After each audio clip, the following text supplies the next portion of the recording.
दोस्तों, आज के समय हमारे देश में औरंगजेब का टॉपिक सबसे हॉट टॉपिक बन चुका है।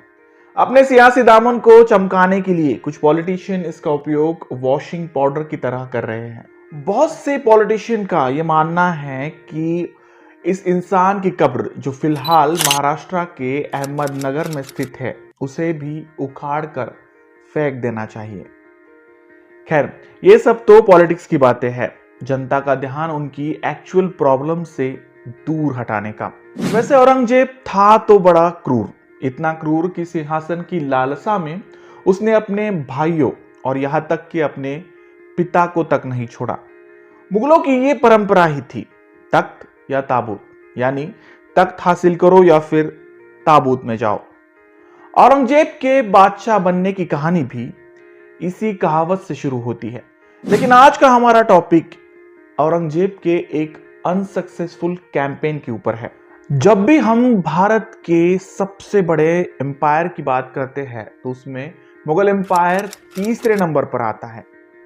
मगर क्या आप जानते हैं कि इस एम्पायर ने भारत के ईस्टर्न पार्ट पर कभी भी राज नहीं किया था।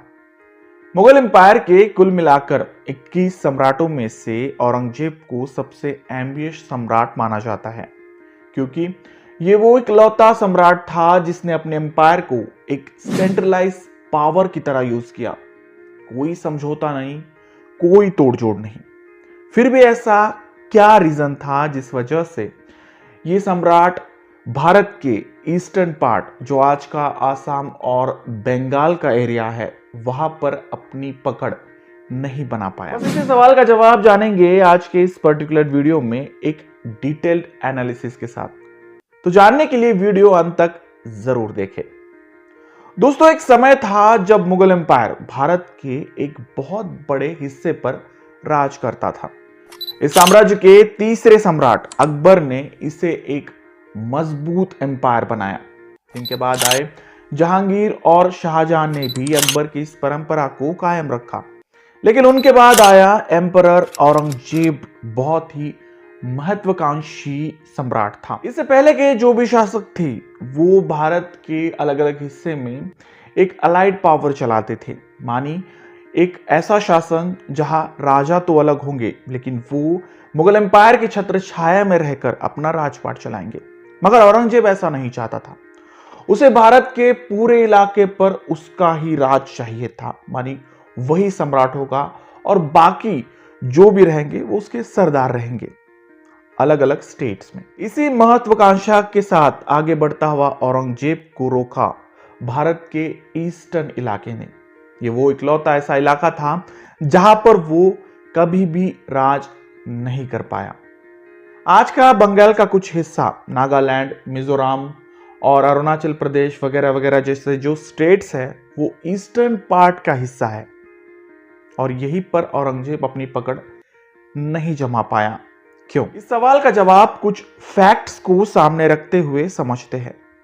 औरंगजेब 1658 में मुगलों की गद्दी पर बैठा ये सपना लिए कि आने वाले दौर में वो पूरे भारत को एक इस्लामिक एम्पायर बनाएगा। उसने राजस्थान और पंजाब से लेकर दक्कन तक अपनी सेनाओं को भेजा। कुछ कैंपेन सक्सेसफुल रही, कुछ अनसक्सेसफुल। फिर भी उसने भारत के बहुत से हिस्से पर अपना कब्जा पा लिया था, including the some part of Bengal. उस समय भारत का ईस्टर्न पार्ट 4 हिस्सों में डिवाइडेड था: बंगाल, आसाम, उड़ीसा और अराकान। इन सभी क्षेत्रों की अपनी अपनी अलग खासियत थी। बंगाल जो सबसे बड़ा समुद्री व्यापार का केंद्र था, जहां से पश्चिमी देश अपना व्यापार करते थे।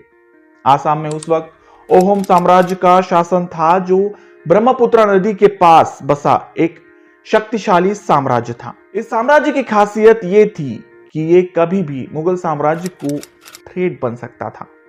ओडिशा और अराकान को पाना मतलब बंगाल के समुद्री रास्ते को पाने जैसा था।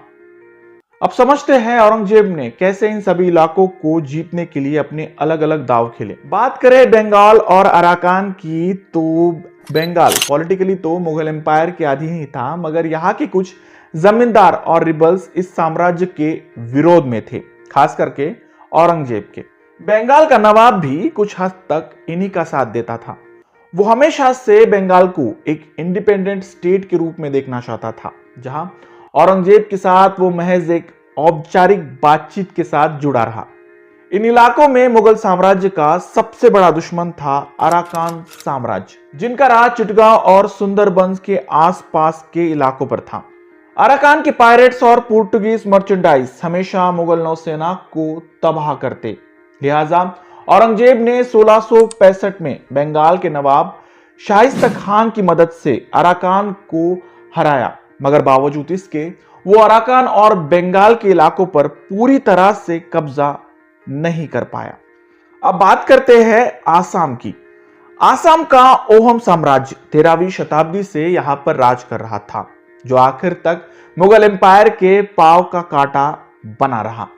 मुगल सम्राट औरंगजेब ने यहां पर कई लड़ाइयां लड़ी, मगर बावजूद इसके उसे हर लड़ाई में हार का सामना करना पड़ा। औरंगजेब ने इस साम्राज्य के साथ सबसे आखिरी लड़ाई लड़ी 1671 में, जिसे इतिहास में बैटल ऑफ सरायघाट के नाम से जाना जाता है। यह लड़ाई 90% पानी में लड़ी गई। यूं कहे तो यह महज नौसेना वाली लड़ाई थी, और इतिहास गवाह है कि नौसेना में संख्याबल होना महत्वपूर्ण नहीं होता, सही समय पर सही युद्ध नीति ही काम आती है। एक निगेटिव एडवांटेज होने की वजह से ओहम नेवल फोर्सेस को मुगल नेवल फोर्सेस को तबाह करने में आसानी हुई। वो बात अलग है कि मुगल सेना इनसे कई ज्यादा बड़ी थी, लेकिन फिर भी ओहम साम्राज्य की नौसेना ने इन्हें चारों खाने चित कर दिया। इस पूरी विक्ट्री का श्रेय जाता है ओहम योद्धा लचित बुरफुकान को। उन्होंने अपने गुरिल्ला वॉरफेयर टेक्निक को इंप्लीमेंट करते हुए मुगल सेना पर कई छुपे हमले किए, खासकर तब जब मुगल सेना पूरी तरह से सतर्क ना हो। ओहम की सेना नेवल वॉरफेयर में काफी मजबूत थी, जबकि मुगल सेना को इसके बारे में ज्यादा कुछ ज्ञान नहीं था। वही दूसरी ओर जमीनी लड़ाई की बात करें तो आसाम का यह इलाका पूरी तरह से जंगलों से भरा पड़ा था। मुगल सैनिकों को खुले मैदान में लड़ने का तजुर्बा था। यही वजह है कि मुगल सेना जमीनी लड़ाई में भी टिक नहीं पाई और ओहम सेना की विक्ट्री हो गई। औरंगजेब इस हार से बेहद परेशान था। आसाम और बंगाल में बहुत बारिश होती थी, जो मुगल सेना के लिए सबसे बड़ा चैलेंज बनी। साथ ही साथ ब्रह्मपुत्रा, गंगा और सुंदरबन जैसे इलाके भी मुगल कैवलरीज के लिए मुश्किल पैदा कर रहे थे। नया क्लाइमेट था तो नई बीमारियां भी थी, जिस वजह से कॉलेरा और मलेरिया जैसे बीमारियों ने मुगल सैनिकों को पूरी तरह से तोड़ दिया था। इन सभी मेजर रीजन्स की वजह से औरंगजेब कभी भी यहां नहीं जीत पाया। अब जानते हैं औरंगजेब द्वारा की गई उन मिस्टेक्स को, जिन वजह से औरंगजेब को यह लड़ाई बहुत भारी पड़ी। औरंगजेब ने अपने शुरुआत के 25 साल दक्खन को दिए, जहां वो मराठा साम्राज्य के साथ निरंतर लड़ता रहा। यही वजह है कि उसके रिसोर्सेस में कमी आई, और इन कमियों की वजह से वो ईस्ट की लड़ाई पूरी तरह से नहीं लड़ पाया।